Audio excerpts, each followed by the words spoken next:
Hello, this is Tenacious Earl, and I am just checking my levels here.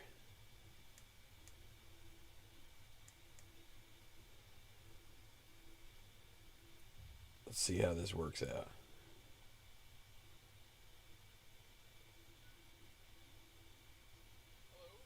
Okay, alright, I think we're in good shape. So, hi everybody.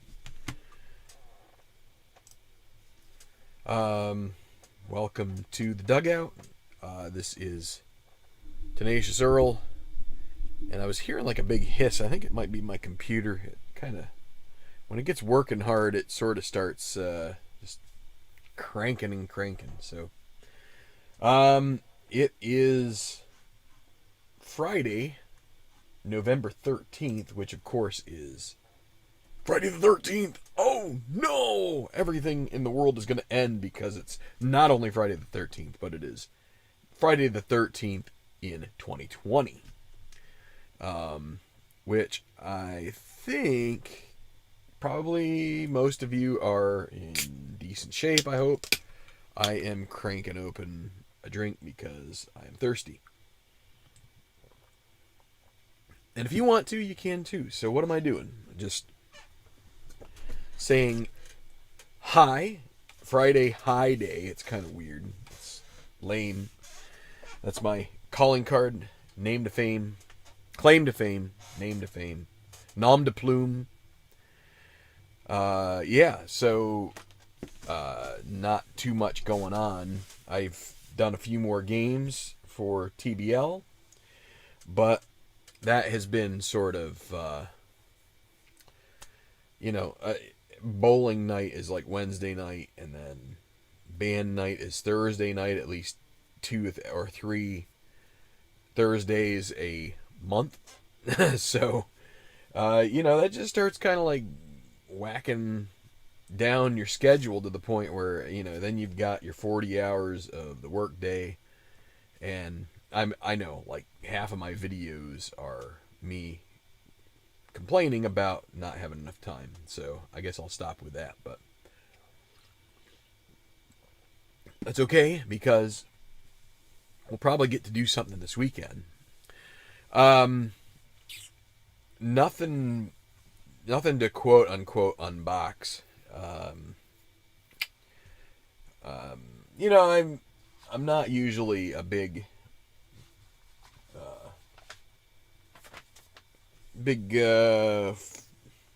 I don't know, the unboxing just kind of seems, I mean, everybody likes to see it.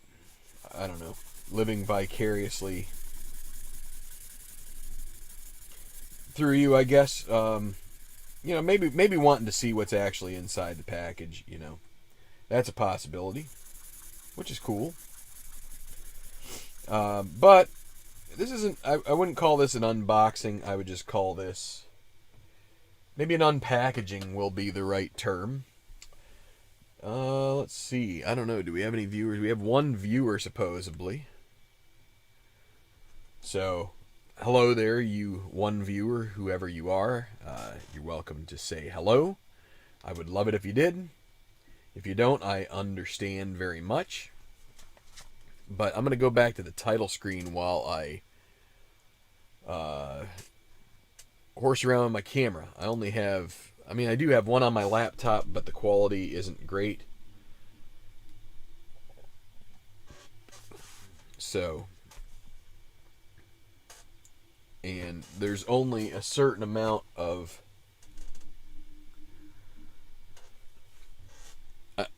I kind of have to do this. I can't make adjustments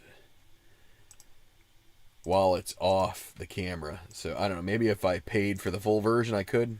All right, little.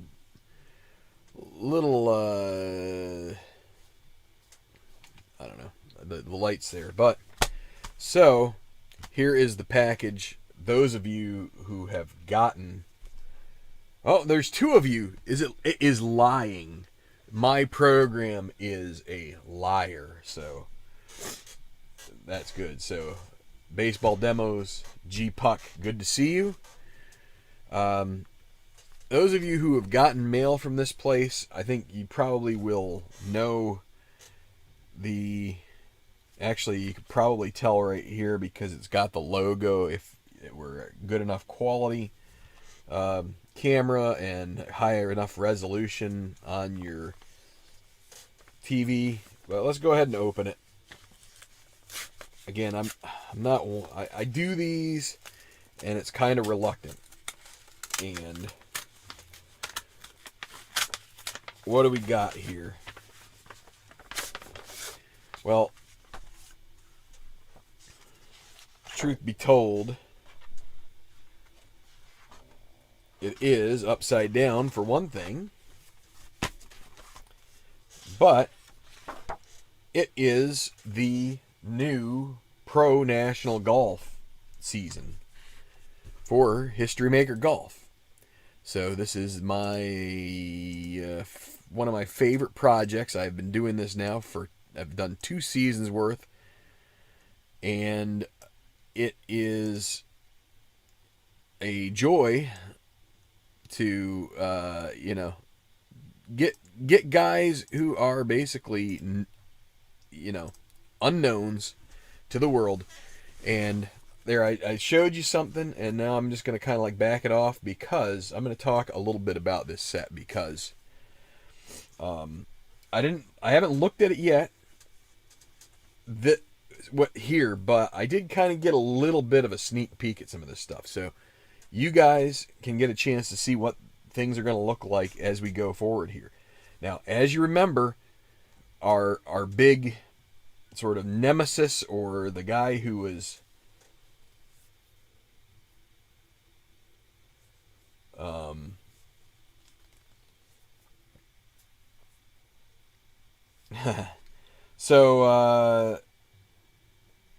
with the what was I going to say? I saw Philip Reynolds comment there, and I was trying to process that.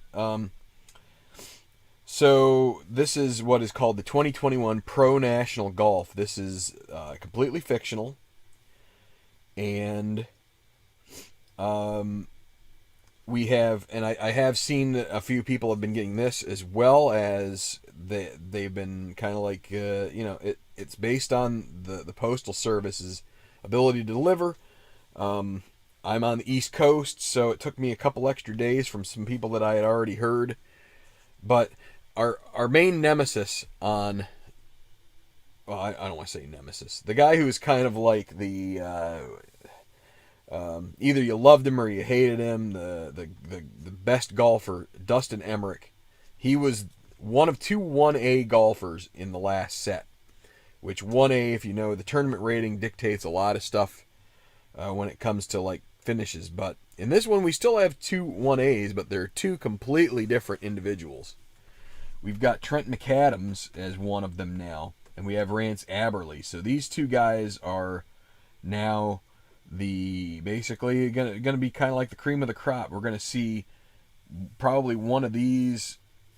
I'd say 9 guys here will be where our winner will most likely come from. But you've got McAdams and Aberley. Shinji Kanishi moves up. Westinghouse, he may have been a 1B last year. Magellanes as well. So we got 3 1Bs, and then we got 4 1Cs. Susheng 10 was a surprise to me. I meant to look and see what his rating was before, but I think it was in the higher 2s probably. And he is a semi-prospect, so he's still a young guy, and it looks like he is going to be trending towards the top with maybe the 2023 set.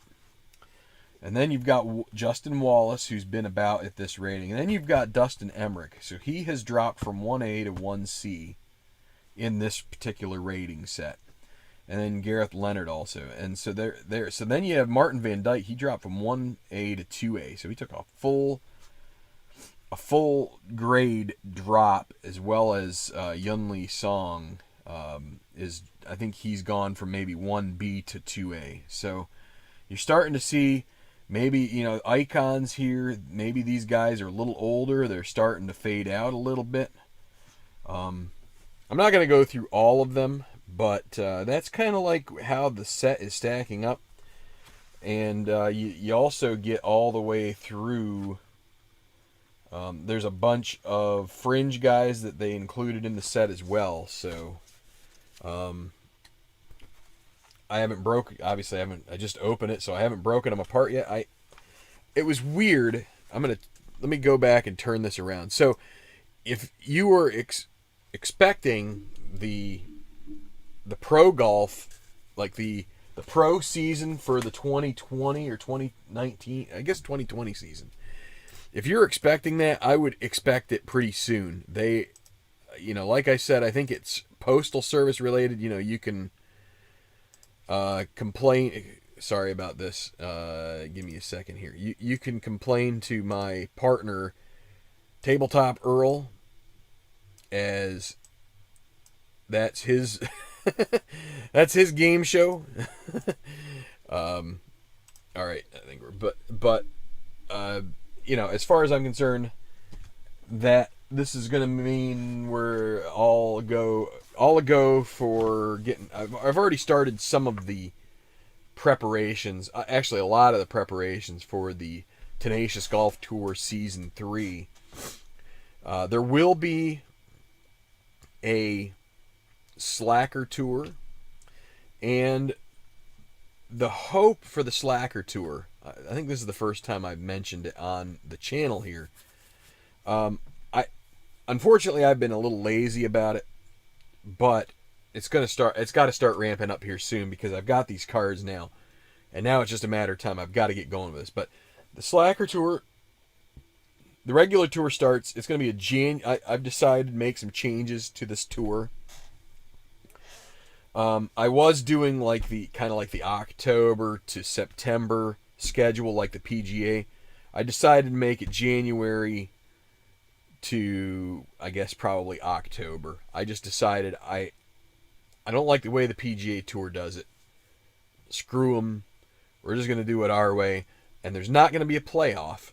What I'm going to do is, so I've decided that because I have some things that I think the PGA Tour should do, I'm just going to do these, and whether it works out or not is left up for me and for you to decide. I think it will work. I think it will be just fine. Otherwise, I wouldn't do it, and I wouldn't have suggested it as far as like a lot of times in places like Twitter and other stuff. But we're going to start with the Tournament of Champions, just like it always used to be. They'd have October to December was just like silly season because nobody cared. It's like you got to the PGA Championship in August, and then the NFL started, and then like all of these little minor tournaments. You'd have the Ryder Cup probably in September, or the President's Cup, which I've had Larry Rice trying to really encourage me to try and do some kind of either a Ryder or a President's Cup, and I haven't done that yet. I could potentially do that before getting these guys going, and that would just buy me a little more time with what I'm going to tell you about the Slacker. But, so we're going to go Tournament of Champions, then we're going to go through the typical schedule. I mean, I might as well. Let me see something here. I might as well just put the schedule up, right? Let's go ahead and throw caution to the wind, as they say, because I haven't really, like I said, I've been doing a lot of preliminary work. I would like to make sure I've got all of my ducks in a row before going too far into it, but I think the schedule itself will be just fine. So let's take a look here. And let's just do this real quick. All right. So the schedule.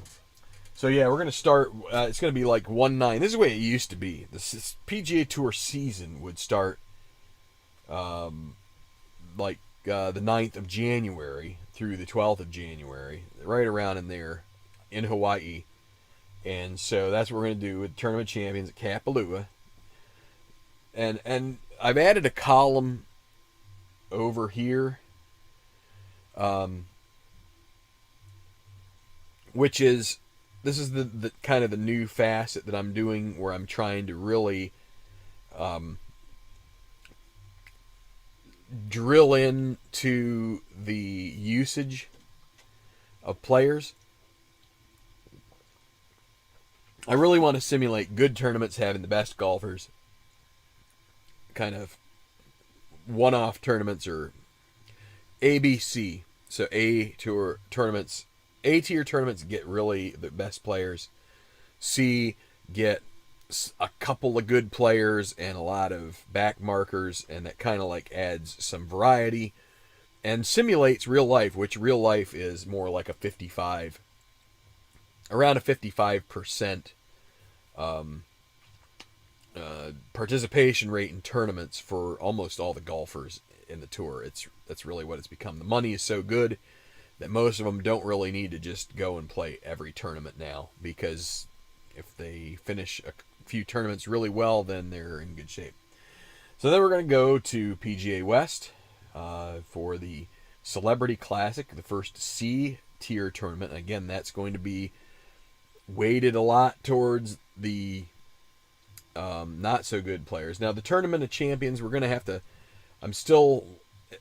I have it listed here as a field of 40. It's probably going to end up being the top 40 from the previous season, because you want Tournament of Champions, but we had Emmerich win, I think it was 10 tournaments. So out of 30, he won a third of them. So that kind of cuts down on the field you're going to get from just champions. So I think we will include the top 40. You're going to say, well, doesn't that kind of like skew things? Well, we are doing another 30 tournament season, so it's just one tournament now. There are, I would say, 3 or 4 tournaments where you're going to get kind of like very heavy, the best players, and I mean that's just kind of like the way it goes. You're good, you get the best opportunity to finish well in good tournaments. So then we've got a string of 3 B tiers right in a row. The Rattler at Scottsdale. This is basically your Super Bowl weekend tournament, and I didn't look to see if this was Super Bowl weekend, but usually that's when they play that one. Tinseltown Open is Riviera, and the NorCal Pro-Am at Pebble Beach. So I've tried to do as close as I can to a. I want to try and get some typical PGA Tour stuff, but not too much. And I also want to try and make it a bit logical as far as travel. So we're going, PGA West. So let's say that you went to Hawaii. Now, you could also say, well, if you're going to play TPC Scottsdale first and do sort of this Arizona up along the coast, up of California up to the Bay Area, that would be fine too, and you could just fly in from Honolulu or whatever to Phoenix. But let's just think of it that you flew into LAX, and so they're going to PGA West, which is out in the like the Coachella Valley, I believe. And so then they'll go over to Scottsdale, then they'll come back to Riviera, which is basically Beverly Hills, Pebble Beach, which is almost to San Francisco, and then we'll go to Napa Valley, which is just north of San Francisco, and that kind of ends that West Coast swing of 5 tournaments plus the Hawaiian Tournament of Champions. From there, we go to Florida. We're going to hit Bay Hill, which is in Orlando. Sawgrass is a little farther north. And then Innisbrook for the Copperhead. So the Sawgrass Champions. So that's the first like mini major. And it's interesting because you got 2 tournaments right in a row there. You've got the Arnie's Tourney at Bay Hill, which is an invitational, will be the top 120 in money at that point in the season. So we're going to get an early influx of lesser, because we will have had no A tournaments, 2 C tournaments, and a B and 3 B tournaments right there. So you should have an influx of some lower down players into this invitational. Then we go to Sawgrass. That's going to be the top 156. Copperhead's a C tier before our first major of the year, which will be middle of March. Masterful, Augusta National, typical. Emmerich actually is the defending champion of 3 of the 4. We then go to Coastal Heritage at Harbortown. Carolina Open will be at Quail Hollow. So trying to kind of like keep this theme of geographic, try and keep things close together and also kind of fit them in. And we're gonna do a new one called the Old Miss Tourney, and that's gonna be at Country Club of Jackson. So they have the Sanderson Farms Invitational or some tournament there at Country Club of Jackson. But I believe that is one that's in the fall. We're going to put it here just to try and kind of like bridge to go from Quail Hollow, which is in Charlotte, North Carolina. Jackson, they're going to go over to Jackson. And then they will end up at Colonial, which is like Dallas. So then that gets us into mid-May. And let's just keep on going. We'll just walk you through the whole thing. And we're going to hit San Antone for a tournament, so that's going to kind of finish up the Texas swing. They head out to Summerlin. New tournament, Sin City Classic. Sounds really salacious and beautiful. And that's going to be at TPC Summerlin. And then the American Open will be at Torrey Pines, which I believe that is where they are at this year. So you notice we didn't do Torrey Pines. We didn't do that regular tournament. I decided instead to, whether it's Napa or whether it's the Golf City Stadium, the PGA West, one or the other, I decided to throw in one that was kind of replacing Torrey Pines because I wanted to use that for the American Open. So that's where that will be.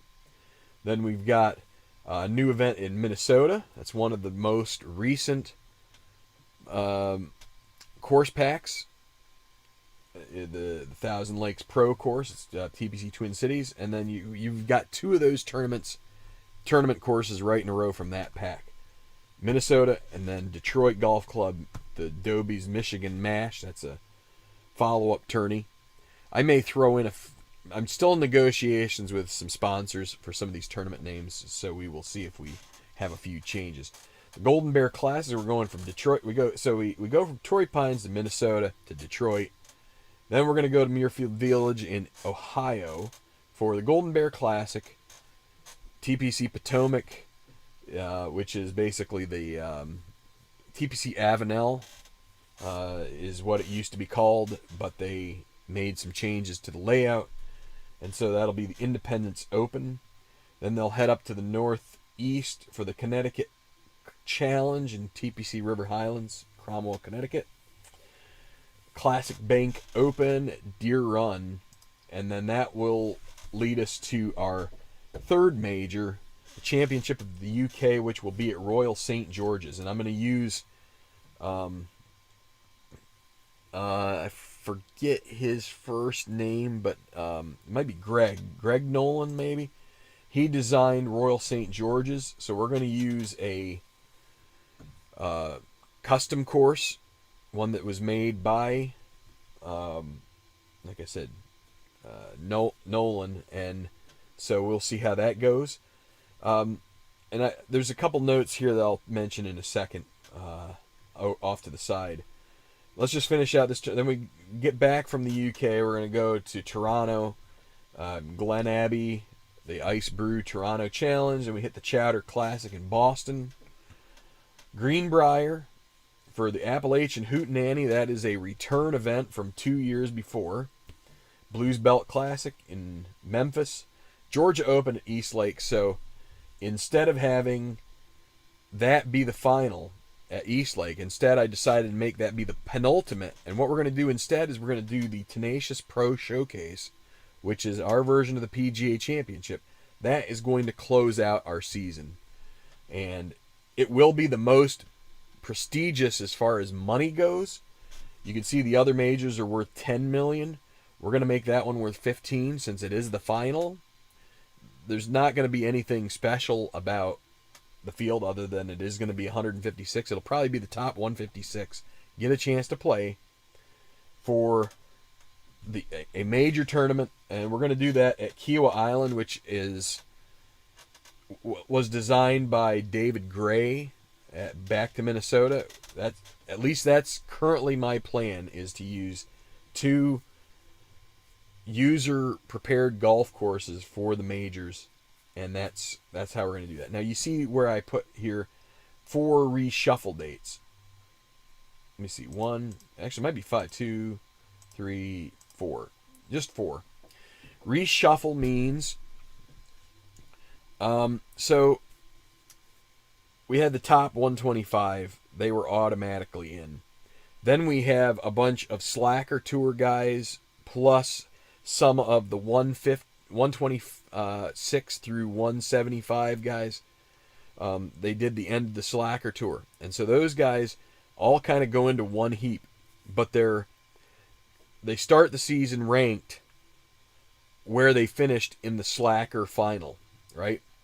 So these reshuffle points, we take all those guys and their priority gets reordered based on where they sit in the standings currently. So someone who could have finished dead last, or basically the last guy to get in from the Slacker final, if he has won a tournament, then he most likely would move to the top of that order. So he's going to get a chance to be in more tournaments later on because he will have a higher priority than some of the other guys. So that's just, we're going to have 4 reshuffle points where that happens. This is just like the PGA Tour. I think that's a neat way to make sure that you're giving guys a fair chance, and good cards and good finishers will get a chance to move up. I didn't all of this in preparation of talking about Slacker, and the Slacker is going to start right around Arnie's tourney, right around March 12th. What I'm planning to do, and again, a friend of the channel, Larry Rice, and we have been scheming this. He has done more work at it than I have, and I really appreciate his help.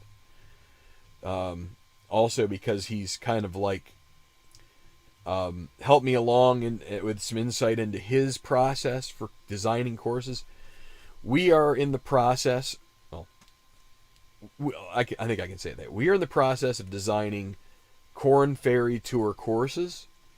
They're going to be most likely a lot easier than the courses you get from Play.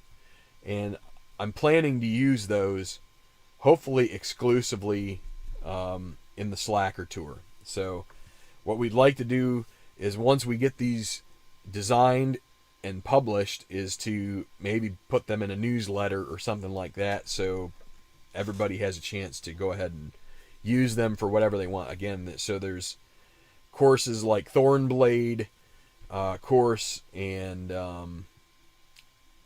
don't know.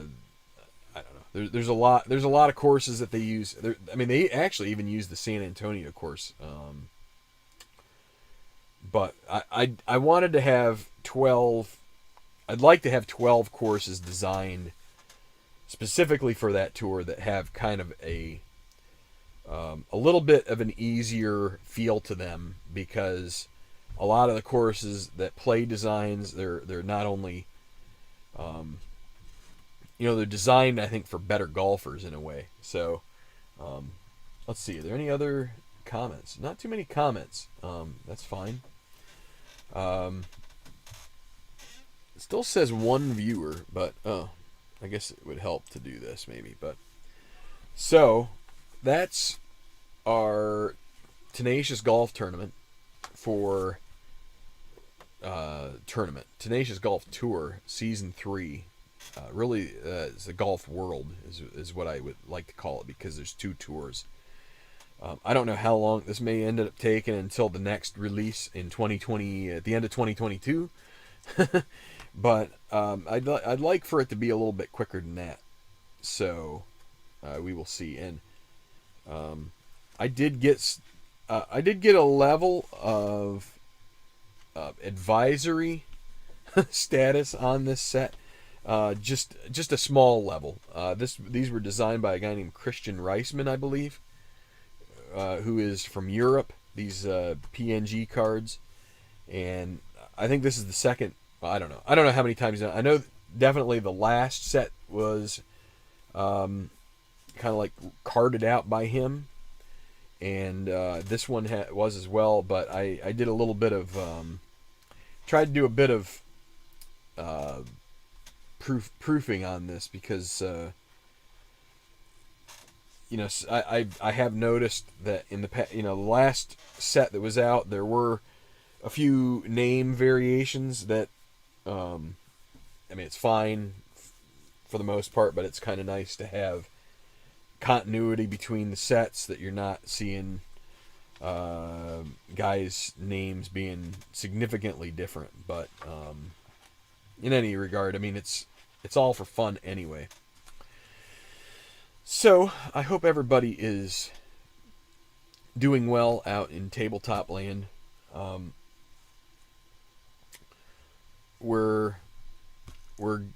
gonna be getting back to this strat stuff. I've really gotten the itch to get back into second season.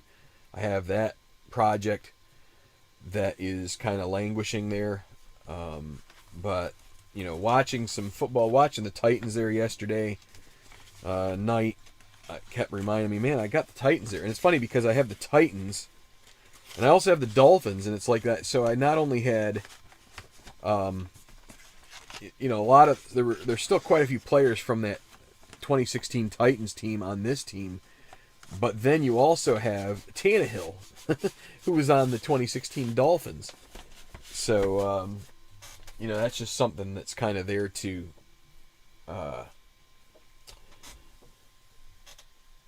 get your mind going and saying, hey, we should be doing something here. So anyway, hope this was a good little informative video. I was kind of hoping I'd get a few more live chat comments, but it is Friday night, and that's usually the time for people to be carrying on in the local gin joints and dance clubs and discotheques, and maybe going out for a bite to eat. Maybe I don't know. I don't know if anybody's catching movies so much aside from just being maybe in their living room with the big screen on, watching something streamed on Netflix or something like that. Because I don't know how many cinemas are actually open anymore. And it's also like Friday night football. The high school stuff's out right now. So some of them are going, and especially in your more, I'd say, conservative areas.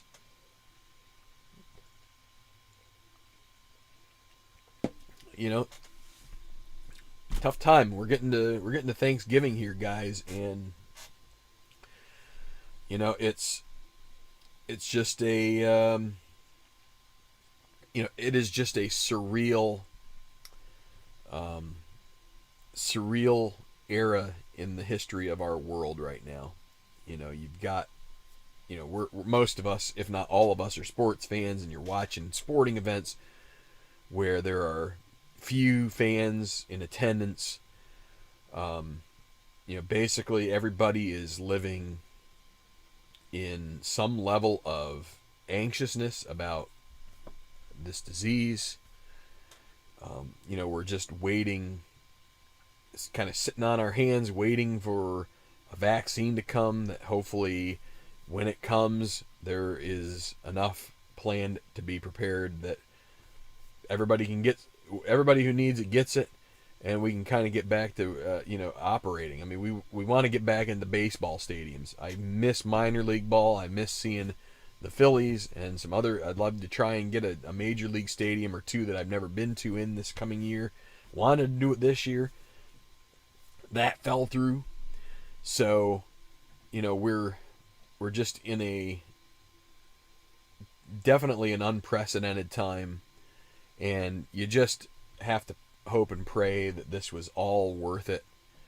That we don't have so many unrelated but related problems from depression, poverty, things like that, that we end up being just as bad off having done all of the measures that we've done. But, you know, you have to follow your leaders, and our leaders have been telling us that, so we trust them. Even though there are a lot of times when it seems like, you know, kind of the zeitgeist is more along the lines of can we? But anyway, I'm going to sign off. Been going here for about a half an hour, 45 minutes, something like that. Thank you all for subscribing to this channel. Promise that we will have another baseball game here pretty soon. It won't be tonight, probably tomorrow, maybe the morning. Just hope you all are staying safe in wherever you are in the world. Drop a line, let us know where you're from, what tabletop stuff you're currently doing. Would love to hear about it. Hoping that you all have a great rest of your Friday night. And we'll see you soon here on Tabletop Baseball Plus. Thanks a lot.